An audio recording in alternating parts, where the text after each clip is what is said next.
താനൂരിന്റെ ഇക്കഴിഞ്ഞ കുറെ നാളുകളായിട്ടുള്ള ഒരു വിഷമമുണ്ടല്ലോ, ജ്യോതി, പ്രിയ, ശോഭ. അപ്പൊ എന്തായാലും നമ്മുടെ ഈ ഒരു തിയേറ്ററിന്റെ കാര്യത്തിലേക്ക് വരികയാണെങ്കിൽ അപ്പൊ എന്താണെങ്കിലും മനസ്സിന് വളരെയധികം സന്തോഷം. ഈ ഒരു സ്ക്രീനിങ്ങിനെ ഒരു 6-7 വർഷം മുന്നേ വരെ കേരളത്തിൽ തന്നെ ഏറ്റവും മികച്ച തിയേറ്ററുകളിൽ ഒന്നുണ്ടായിരുന്ന ഒരു നഗരം. എന്നാൽ കോവിഡിന് ശേഷം ആ ഒരു തിയേറ്റർ അടഞ്ഞു പോയതോടുകൂടി ആ ഒരു നഗരത്തിൽ മറ്റു വിനോദോപാധികൾ ഒന്നും ഇല്ലാതായി. അല്ലെങ്കിൽ സാധാരണ ജനങ്ങളുടെ ഏറ്റവും വലിയ വിനോദോപാധി അല്ലെങ്കിൽ വിനോദത്തിനുള്ള ഒരു മാർഗം എന്ന് പറയുന്നത് സിനിമയാണ്. അങ്ങനെ സിനിമാ തിയേറ്ററുകൾ ഇല്ലാതായതോടുകൂടി ഈ ഒരു നഗരത്തിന്റെ സിനിമാ കാഴ്ചകളും അന്യം നിന്നുപോയി. എന്നാൽ ഇന്ന് ഈ ഒരു നിമിഷത്തോടു കൂടി ഈ ഒരു നഗരത്തിന്റെ സിനിമാ കാഴ്ചകൾക്കും നിറമേറുകയാണ്.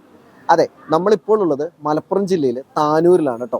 താനൂരിന്റെ സിനിമാ കാഴ്ചകൾക്ക് കൂടുതൽ നിറമേകിക്കൊണ്ട് നമ്മുടെ നോവ മാളിൽ ഡ്രീം വ്യൂ സിനിമാസ് ഓപ്പൺ ആവുകയാണ്. അപ്പോൾ ഈ ഒരു തിയേറ്റർ ഓപ്പൺ ആവുന്നതിന് മുന്നേ ഉള്ള ഇതിൻ്റെ ഒരു വർക്ക് അപ്ഡേറ്റ്സ് വീഡിയോ ആണ് കേട്ടോ നമ്മുടെ ഈ ഒരു ചാനലിലൂടെ ഇപ്പോൾ പുറത്തുവിടുന്നത്. മറ്റൊരു സന്തോഷം എന്താണെന്ന് വെച്ചാൽ ഈ ഒരു തിയേറ്റർ ഓപ്പൺ ആവുന്ന കാര്യങ്ങളും മറ്റുമെല്ലാം ഇപ്പോൾ അനൗൺസ് ചെയ്യുന്നത് നമ്മളാണെന്നുള്ളതാണ്. അപ്പോൾ എന്തായാലും നമുക്ക് നേരെ ഈ ഒരു തിയേറ്ററിന്റെ കാഴ്ചകളിലേക്കും വിശേഷങ്ങളിലേക്കും പോവാം. നമസ്കാരം, തിയേറ്റർ ബാൽക്കണിയുടെ പുതിയൊരു അധ്യായത്തിലേക്ക് ഏവർക്കും സ്വാഗതം. നോവ മാളിൻ്റെ 3ാമത്തെ നിലയിലാണ് ഡ്രീം വ്യൂ സിനിമാസ് ഓപ്പൺ ആകുന്നത്. നിങ്ങളിപ്പോൾ കാണുന്ന പോലെ തന്നെ ലോബിയുടെ പണികളൊക്കെ തകൃതിയായിട്ട് നടന്നുകൊണ്ടിരിക്കുകയാണ്. അത്യാവശ്യം നല്ല സൗകര്യങ്ങളൊക്കെയുള്ളൊരു ലോബിയാണ് ഒരുങ്ങുന്നത്. ലോബിയിൽ പ്രധാനമായിട്ടും നല്ലൊരു കഫ്റ്റീരിയയും വൃത്തിയുള്ള വാഷ്റൂംസും അതുപോലെ തന്നെ ബോക്സ് ഓഫീസ് ഉണ്ടായിരിക്കും. ലോബിയിൽ നിന്ന് നമുക്ക് നേരെ ഈ ഒരു തിയേറ്ററിൻ്റെ 3 സ്ക്രീനുകളിലേക്കും കയറാൻ സാധിക്കും. ആക്ച്വലി ഇതൊരു 3 സ്ക്രീൻ തിയേറ്റർ കോംപ്ലക്സ് ആണ് കേട്ടോ. ഇതിലെ ഒരു സ്ക്രീനാണ് നിലവിൽ ഓപ്പൺ ആകുന്നത്. മറ്റ് 2 സ്ക്രീനുകളുടെയും പണികൾ നിലവിൽ നടന്നുകൊണ്ടിരിക്കുകയാണ്. അതായത് കൺസ്ട്രക്ഷൻ സ്റ്റേജിലാണ്. ഈ 2 സ്ക്രീനുകളിൽ സ്ക്രീൻ 2 ആയിട്ട് വരുന്ന അത്യാവശ്യം നല്ല സൈസുള്ള ഒരു ഓഡിറ്റോറിയമാണ് കേട്ടോ. സ്ക്രീൻ 1ഉം സ്ക്രീൻ 3യും ഏകദേശം ഒരേ സൈസിലാണ് സെറ്റ് ആവുന്നത്. അപ്പോൾ എന്തായാലും നിലവിൽ ഓപ്പൺ ആകാൻ പോകുന്ന സ്ക്രീൻ 1ന്റെ ഉള്ളിൽ കയറിയിട്ട് അവിടുത്തെ ഡീറ്റെയിൽഡ് ആയിട്ടുള്ള വിശേഷങ്ങൾ കാണാം. അപ്പോൾ നമ്മൾ മുന്നേ പറഞ്ഞ പോലെ തന്നെ തിയേറ്റർ ഓപ്പൺ ആവുന്നതിന് മുന്നെയാണ് നമ്മൾ ഈ ഒരു വീഡിയോ എടുക്കുന്നത്. സോ അതിൻ്റെതായ പരിമിതികളൊക്കെ ഉണ്ടാവും. വർക്കുകളൊക്കെ ഇപ്പോഴും തകൃതിയിൽ നടന്നുകൊണ്ടിരിക്കുകയാണ്. ഹാളിന്റെ ഉള്ളിലേക്ക് കയറി വന്നു കഴിഞ്ഞാൽ എൻ്റെ പിന്നിൽ കാണുന്ന ഈ ഒരു ഡോർ ഉണ്ടല്ലോ, ഇതിൽ ഇനി അക്വസ്റ്റിക്കിന്റെ വർക്കുകൾ, അതായത് സ്പോഞ്ച് ഒക്കെ വെച്ചിട്ട് മൾട്ടിപ്ലക്സിന്റെ രീതിയിലുള്ള ഡോറ് സെറ്റ് ആക്കാനുണ്ട്. സീറ്റുകളെല്ലാം പിടിപ്പിച്ചിട്ടുണ്ട്. ഏകദേശം 160ഓളം സീറ്റുകളാണ് ഈ ഒരു ഹാളിൽ വരുന്നത്. സീറ്റുകളുടെ വിശേഷത്തിലേക്ക് പോകുന്നതിന് മുന്നേ താനൂരിന്റെ ഇക്കഴിഞ്ഞ കുറെ നാളുകളായിട്ടുള്ള ഒരു വിഷമമുണ്ടല്ലോ, അത് മാറ്റാൻ പോകുന്ന നമ്മുടെ ഈ ഒരു ഡ്രീം വ്യൂ സിനിമാസിന്റെ ഇന്റീരിയറിൽ നിന്ന് തന്നെ പറഞ്ഞു തുടങ്ങാം. ടോട്ടൽ 3 സ്ക്രീനുകളുള്ള ഈ ഒരു തിയേറ്റർ കോംപ്ലക്സിലെ നമ്മളിപ്പോൾ നിൽക്കുന്ന ഈ ഒരു സ്ക്രീൻ 1ൽ മാത്രമാണ് ഇന്റീരിയർ സെറ്റ് ചെയ്തിരിക്കുന്നത്. ഇതിന് പുറമെയുള്ള മറ്റ് 2 സ്ക്രീനുകളും നിലവിൽ കൺസ്ട്രക്ഷൻ സ്റ്റേജിലാണ്. അപ്പോൾ ഇവിടുത്തെ ഒരു ഇന്റീരിയർ എന്ന് പറഞ്ഞാൽ വളരെ സിമ്പിൾ ആണ്. ബ്ലൂ ആൻഡ് ബ്ലാക്ക് ഷെയ്ഡിലാണ് ഇന്റീരിയർ സെറ്റ് ചെയ്തിരിക്കുന്നത്. നിങ്ങളിപ്പോൾ കാണുന്ന രീതിയിൽ തന്നെ ഇങ്ങനെ ഒരു വേവ് ഷേപ്പിലുള്ള ഒരു ലൈറ്റിംഗ് വർക്കും കൊടുത്തിട്ടുണ്ട്. ആ ഒരു ലൈറ്റിംഗ് വർക്ക് നിലവിൽ ഓണാക്കാൻ പറ്റുന്ന രീതിയിലല്ല കേട്ടോ. അതിൻ്റെ എന്താ പറയുക, കണക്ഷനൊക്കെ കൊടുക്കാനുണ്ട്. അതിന് പുറമെ സ്പോട്ട് ലൈറ്റ്സ് കൊടുക്കാനായിട്ടുള്ള ആ ഒരു വയറിംഗ് ഇട്ടിരിക്കുന്നത് നമുക്ക് കാണാൻ സാധിക്കും. നമ്മളിപ്പോൾ നിൽക്കുന്നത് ഹാളിൻ്റെ ഏറ്റവും പിന്നിലാണ്. ഏറ്റവും പിന്നിലത്തെ ഒരു നിരയിൽ നമുക്ക് സോഫ സീറ്റുകളും മുന്നിലേക്കുള്ള 9 നിരയിലായിട്ട് നമ്മുടെ നോർമൽ പുഷ് ബാക്ക് സീറ്റുകളാണ് കൊടുത്തിരിക്കുന്നത്. ക്രിസ്മസ് പുതുവത്സര സമ്മാനമായിട്ടാണ് താനൂരുകാർക്ക് നമ്മുടെ ഒരു ഡ്രീം വ്യൂ സിനിമാസ് ലഭിക്കാൻ പോകുന്നത്. സോ ഡ്രീം വ്യൂ സിനിമാസിൻ്റെ സീറ്റിങ്ങിൻ്റെ കംഫർട്ടിലേക്ക് വരികയാണെന്നുണ്ടെങ്കിൽ ഏകദേശം 142ഓളം ഈ കാണുന്ന തരത്തിലുള്ള പുഷ് ബാക്ക് സീറ്റുകളാണ് ഉള്ളത്. ആ സീറ്റുകൾക്ക് അത്യാവശ്യം നല്ലൊരു ലെഗ് സ്പേസ്, ഒരു ഓക്കെ ആയിട്ടുള്ള ലെഗ് സ്പേസ് മെയിൻറ്റെയിൻ ചെയ്തിട്ടുണ്ട്. അതുപോലെ തന്നെ നിങ്ങൾക്ക് ഇപ്പോൾ ഈ ഒരു ഹൈറ്റ് ഡിഫറൻസ് നോക്കിയാൽ മനസ്സിലാക്കാൻ സാധിക്കും. യാതൊരു രീതിയിലും തല മറയുന്ന ഒരു ഇഷ്യൂ ഈ ഒരു തിയേറ്ററിൽ വരാനുള്ള ചാൻസ് ഇല്ല. സീറ്റുകളിലെല്ലാം ഇപ്പോൾ കവർ ഇട്ടിരിക്കുകയാണ്. കാരണം പണി നടക്കുന്നതുകൊണ്ട് തന്നെ ഇതിലെ പൊടിയൊക്കെ ഇതിലേക്ക് അടിച്ചു കയറാതിരിക്കാൻ വേണ്ടിയിട്ട് നമ്മളിപ്പോൾ വിത്ത് പെർമിഷനോട് കൂടി 2-3 സീറ്റിലെ കവറൊന്ന് ഇളക്കിയതാണ് കേട്ടോ.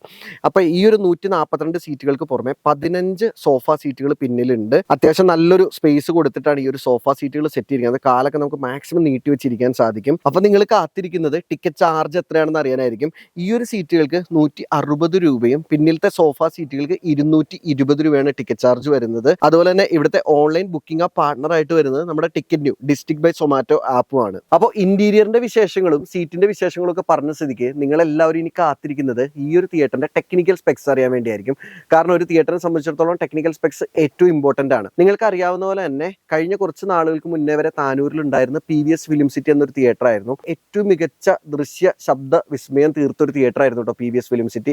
ധാരാളം ആളുകൾക്ക് ആ ഒരു തിയേറ്ററിനെ പറ്റി ഇന്നും നല്ല ഓർമ്മകളുണ്ട്. അപ്പോൾ ആ ഒരു താനൂരിൽ വീണ്ടും ഒരു തിയേറ്റർ വരുമ്പം സൗണ്ടിന്റെ കാര്യത്തിലായാലും പ്രൊജക്ഷന്റെ കാര്യത്തിലായാലും ഒരു കുറവ് വരുത്താൻ സാധിക്കില്ലല്ലോ. അപ്പോൾ എന്തായാലും നമ്മുടെ ഈ ഒരു തിയേറ്ററിന്റെ കാര്യത്തിലേക്ക് വരികയാണെങ്കിൽ സൗണ്ട് വരുന്നത് ഡോൾബി അറ്റ്മോ സൗണ്ട് സിസ്റ്റം ആണ്. എല്ലാം പൾസിന്റെ സ്പീക്കറുകളാണ്. ഹാളിന്റെ ഇരുവശത്തായിട്ട് നമുക്ക് 2 സബ് വൂഫറുകളും അതുപോലെ അതുപോലെ തന്നെ സ്റ്റേജിൽ എൻ്റെ പിന്നിലായിട്ട് ഒരു 4 സബ് വൂഫറുകളും നമുക്ക് കാണാൻ സാധിക്കും. ഈ ഒരു ചെറിയ ഓഡിറ്റോറിയത്തിനെ സംബന്ധിച്ച് മൊത്തം 6 സബ് എന്ന് പറഞ്ഞാൽ അത്യാവശ്യം നല്ല ക്വാളിറ്റി ഉള്ള ഒരു ഔട്ട്പുട്ട് തരുമെന്ന് നമുക്ക് വിശ്വസിക്കാം. ഇനി പ്രൊജക്ഷന്റെ കാര്യത്തിലേക്ക് വരികയാണെങ്കിൽ നിലവിൽ ഇവിടെ പ്രൊജക്ടർ സെറ്റ് ചെയ്തിട്ടില്ല. സോ ലേസർ പ്രൊജക്ടർ ആണെന്ന് മാത്രമാണ് നമുക്ക് അറിയാൻ സാധിച്ചിരിക്കുന്നത്. പിന്നെ നമ്മൾ ഈ ഒരു തിയേറ്ററിന്റെ സ്ക്രീൻ കെട്ടുന്നതിന് മുന്നേ ആണ് ഈ ഒരു വീഡിയോ എടുക്കുന്നത്. കാരണം എൻ്റെ പിന്നിൽ സ്ക്രീൻ കെട്ടാൻ വേണ്ടിയിട്ടുള്ള കയറുകളും ആ ഒരു ഫ്രെയിമും നിങ്ങൾക്ക് കാണാൻ സാധിക്കും. അപ്പൊ ഈ ഒരു കയറുകളിൽ സ്ക്രീൻ കെട്ടിയിട്ടാണ് ഇതിനെ ഉയർത്തുന്നത് കേട്ടോ. തിയേറ്ററിന്റെ സ്ക്രീൻ എന്ന് പറഞ്ഞാൽ വളരെ കോസ്റ്റ്ലി ആയിട്ടുള്ള ഒരു സംഭവമാണ്. സോ വളരെ ശ്രദ്ധാപൂർവം വേണം ഈ ഒരു സ്ക്രീൻ കെട്ടാൻ വേണ്ടിയിട്ട്. അപ്പോൾ ആ ഒരു സ്ക്രീനിന്റെ പിന്നിലായിട്ട് നോർമലി നമുക്ക് നിങ്ങളങ്ങനെ തിയേറ്ററിൽ കാണിക്കാൻ സാധിക്കാറില്ല. അപ്പോൾ ഈ കാണുന്നതാണ് ലെഫ്റ്റ് സ്പീക്കർ, ഇത് സെൻട്രൽ, അതുപോലെ തന്നെ ഇത് റൈറ്റ്. സപ്പോസ് ഈ ഒരു ഓഡിറ്റോറിയം അതായത് ഒരു 50 അടിക്കൊക്കെ മുകളിലുള്ള വലിയ ഓഡിറ്റോറിയം ആണെന്നുണ്ടെങ്കിൽ ഈ ലെഫ്റ്റിനും സെൻറ്ററിൻ്റെയും മിഡിലായിട്ടും അതുപോലെ തന്നെ സെൻറ്ററിനും റൈറ്റിനും മിഡിലായിട്ടും നമുക്ക് ഓരോ സെറ്റ് സ്പീക്കറുകളൂടി കാണാൻ സാധിക്കാറുണ്ട്. അപ്പോൾ ഇനി സ്ക്രീനിന്റെ വിശേഷത്തിലേക്ക് വരികയാണെങ്കിൽ ഏകദേശം ഒരു 34 to 36 അടി വീതിയും അതുപോലെ തന്നെ 14 അടിയോളം ഹൈറ്റുമുള്ള ഒരു സിൽവർ സ്ക്രീനാണ് ഇവിടെ വരാൻ പോകുന്നത്. അപ്പോൾ ഈ ഒരു വീഡിയോ നിങ്ങൾ നിങ്ങളുടെ മൊബൈലിലോ ടിവിയിലൊക്കെ കണ്ടുകൊണ്ടിരിക്കുന്ന ഒരു സമയത്ത് ഉറപ്പായിട്ടും ഈ ഒരു തിയേറ്ററിന്റെ സ്ക്രീൻ കെട്ടിയിട്ടുണ്ടാവും. ഒരുപക്ഷെ ഇവിടെ പ്രദർശനം നടക്കുകയായിരിക്കും. അങ്ങനെ തന്നെ ആവട്ടെ എന്ന് നമ്മളും ആഗ്രഹിക്കുന്നു.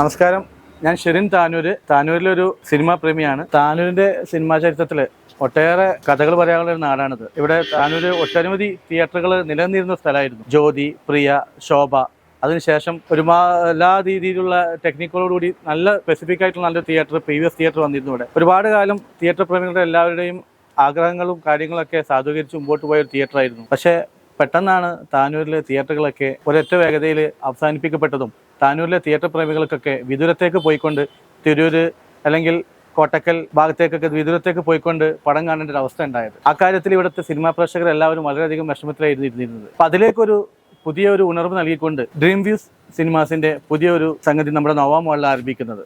ഇത് നമ്മുടെ താനൂരിലെ സിനിമാ പ്രേക്ഷകരെ സംബന്ധിച്ചിടത്തോളം വളരെയധികം ഒരു സന്തോഷം നൽകുന്ന വാർത്തയാണ്. അതിനോടൊപ്പം തന്നെ താനൂരിലെ വ്യാപാര വിപണിയെ കൂടി നല്ലൊരു ഉണർവ് നൽകുന്ന ഒരു തീരുമാനമായിരിക്കും ഈ തിയേറ്ററിന്റെ വരവ് എന്ന് ഞാൻ ഉറച്ചു വിശ്വസിക്കുന്നു. താനൂരിലെ പ്രേക്ഷകർക്ക് എന്റർടൈൻമെന്റിന് വേണ്ടിയിട്ട് ഒന്നും തന്നെ ഇല്ലാത്ത അവസ്ഥയിൽ ഇത് വളരെയധികം നല്ലൊരു ഉപകരിക്കുന്ന ഒരു തീരുമാനമായിരിക്കും. ഇതിനു വേണ്ടിയുള്ള എല്ലാവിധ ആശംസകളും ഒരു സിനിമാ പ്രേമി എന്ന നിലയിൽ ഞാൻ നൽകുകയാണ്. ഒരു തിയേറ്ററിനെ സംബന്ധിച്ച് അതിന്റെ ഏറ്റവും നല്ല മുഹൂർത്തങ്ങളിൽ ഒന്നാണ് ആ ഒരു തിയേറ്ററിന്റെ സ്ക്രീൻ കെട്ടുന്ന ആ ഒരു നിമിഷങ്ങൾ. സോ ഈ ഒരു തിയേറ്ററിന്റെ സ്ക്രീൻ കെട്ടുന്ന ആ ഒരു കാഴ്ച കാണാനായിട്ട് നമുക്കൊരു ഭാഗ്യമുണ്ട്. നിങ്ങൾ നോക്കിക്കഴിഞ്ഞാൽ എൻ്റെ പിന്നിൽ നമ്മൾ ആദ്യമേ ആ ഒരു ഫ്രെയിം മാത്രം കാണിച്ച സ്ഥലത്ത് ഇപ്പോൾ ഒരു അത്യുഗ്രൻ സിൽവർ സ്ക്രീൻ കെട്ടി വരുന്നതായിട്ട് നിങ്ങൾക്ക് കാണാൻ സാധിക്കും കേട്ടോ. കാഴ്ചയിൽ നിങ്ങൾക്ക് ഈ സ്ക്രീൻ എന്ന് പറയുന്നത് അത്ര എന്താ പറയുക ഒരു വലിയ സംഭവം അല്ല എന്ന് തോന്നിയാലും ഏകദേശം 5 ലക്ഷം രൂപയ്ക്ക് അടുത്ത് ഇത്തരം സ്ക്രീനുകൾക്ക് വില വരും. അതുപോലെ തന്നെ വളരെ സെൻസിറ്റീവ് ആയിട്ടുള്ളൊരു സംഭവമാണ് തിയേറ്ററുകളിലെ സ്ക്രീനുകൾ എന്ന് പറയുന്നത്. അതിൽ നിങ്ങൾ നോക്കിക്കഴിഞ്ഞാൽ സൗണ്ട് പാസ് ചെയ്യാനായിട്ടുള്ള വളരെ മൈന്യൂട്ട് ആയിട്ടുള്ള ഹോൾസ് ഒക്കെ കാണാൻ സാധിക്കും. അതുപോലെ തന്നെ മുന്നിൽ നിന്ന് നോക്കുമ്പോൾ ഈ ഒരു സ്ക്രീനിന് സിൽവർ കളർ ആണെങ്കിൽ ഇതിന്റെ ബാക്ക് സൈഡിൽ വൈറ്റ് കളറാണ് കേട്ടോ. അത് നിങ്ങൾക്ക് ഈ ഒരു വീഡിയോയിൽ കാണാൻ സാധിക്കും. അപ്പോൾ എന്താണെങ്കിലും മനസ്സിന് വളരെയധികം സന്തോഷം ഈ ഒരു സ്ക്രീൻ ഇങ്ങനെ വരുന്നത്. ഇത് വളരെ സ്കിൽഡ് ആയിട്ടുള്ള ആളുകൾക്ക് മാത്രം ചെയ്യാൻ പറ്റുന്ന ഒരു വർക്കാണ് കേട്ടോ. കാണുമ്പോൾ നമുക്കിങ്ങനെ ആർക്കും ഇത് കെട്ടാൻ പറ്റുമെന്ന് തോന്നിയാൽ അങ്ങനെയല്ല. ഇത് ആരെങ്കിലും വന്നിട്ട് അങ്ങനെ നേരെ കെട്ടാൻ പറ്റുന്ന സംഭവമൊന്നുമല്ല. വളരെ എക്സ്പീരിയൻസ്ഡ് ആയിട്ടുള്ള വർഷങ്ങളായിട്ടൊരു ഫീൽഡിലൊക്കെ നിൽക്കുന്ന ആളുകൾക്ക് മാത്രമാണ് തിയേറ്ററിന്റെ സ്ക്രീനുകൾ ഇങ്ങനെ കെട്ടാൻ പറ്റുന്നത്. അപ്പോൾ എന്തായാലും ഡ്രീം വ്യൂ സിനിമാസിന്റെ അല്ലെങ്കിൽ ഈ ഒരു തിയേറ്റർ ഗ്രൂപ്പിന്റെ ആദ്യത്തെ ആ ഒരു തിയേറ്ററിന്റെ സ്ക്രീനാണ് ഇപ്പോൾ കെട്ടുന്നത്. അപ്പോൾ ഇതിന്റെ ഓണേഴ്സിന് ആ ഒരു മനസ്സിൽ തോന്നുന്ന അതേ സന്തോഷം തന്നെ ഈ ഒരു തിയേറ്ററിന്റെ ആദ്യത്തെ വീഡിയോ ചെയ്യുന്ന നമുക്കും തോന്നുന്നുണ്ട്. അപ്പോൾ എന്തായാലും കേരളത്തില് നമ്മുടെ ഈ ഒരു താനൂരത്തെ ഈ ഒരു 3 സ്ക്രീനുകൾക്ക് പുറമെ കടമ്പഴിപ്പുറത്ത് 4 സ്ക്രീനുകൾ, അതുപോലെ തന്നെ പാലക്കാട് ജില്ലയിൽ നമ്മുടെ ലുലു മാളിന്റെ തൊട്ടടുത്തായിട്ട് കണ്ണാടിയിൽ മറ്റൊരു 4 സ്ക്രീനുകളും ഈ ഒരു ഗ്രൂപ്പിൻ്റെതായിട്ട് ഓപ്പൺ ആവാൻ പോകുന്നുണ്ട്. അപ്പോൾ എന്തായാലും എല്ലാ തിയേറ്ററുകൾക്കും നമ്മുടെ സൈഡിൽ നിന്നുള്ള വലിയൊരു വിജയാശംസകൾ തരുന്നു. അതുപോലെ തന്നെ ഏറ്റവും അധികം സപ്പോർട്ട് വേണ്ടത് പ്രേക്ഷകരുടെ സൈഡിൽ നിന്നാണ്. കാരണം കാലങ്ങളായിട്ട് തിയേറ്റർ ഇല്ലാതിരുന്ന ഈ ഒരു താനൂരിൽ പലരും തിയേറ്റർ തുടങ്ങുമെന്ന് പറഞ്ഞു. ഇവിടെ തന്നെ പലരും തിയേറ്ററുകൾ ഏറ്റെടുത്തു, അതിന്റെ വർക്കുകൾ തുടങ്ങിയാണെന്നൊക്കെ ന്യൂസുകൾ ഇങ്ങനെ പലപ്പോഴായിട്ട് വന്നിട്ടുണ്ട്. പക്ഷെ അതാ ഇപ്പോഴാണ് ശരിക്കും ആ ഒരു തിയേറ്റർ തുടങ്ങാൻ പോകുന്നത്. സോ നിങ്ങളുടെ ഒരു സപ്പോർട്ട് കൂടി ഉണ്ടെങ്കിലാണ് ഈ ഒരു സംരംഭം വളരെ വിജയമായിട്ട് മുന്നോട്ട് പോകാൻ സാധിക്കുക. അപ്പൊ എന്തായാലും നിങ്ങളെല്ലാവരുടെയും പിന്തുണ ഈ ഒരു ഡ്രീം വ്യൂ സിനിമാസിന്റെ ഈ ഒരു സംരംഭത്തിന് ഉണ്ടാവുന്നുള്ള വിശ്വാസത്തോടു കൂടി നമ്മൾ നിർത്തുന്നു. അപ്പൊ അതുപോലെ നിങ്ങളുടെ അഭിപ്രായങ്ങളും നിർദ്ദേശങ്ങളും എല്ലാം കമന്റിൽ രേഖപ്പെടുത്തുക. മറ്റൊരു തിയേറ്ററിന്റെ വിശേഷങ്ങളുമായി അടുത്ത അധ്യായത്തിൽ കാണുന്നവരെ നന്ദി, നമസ്കാരം.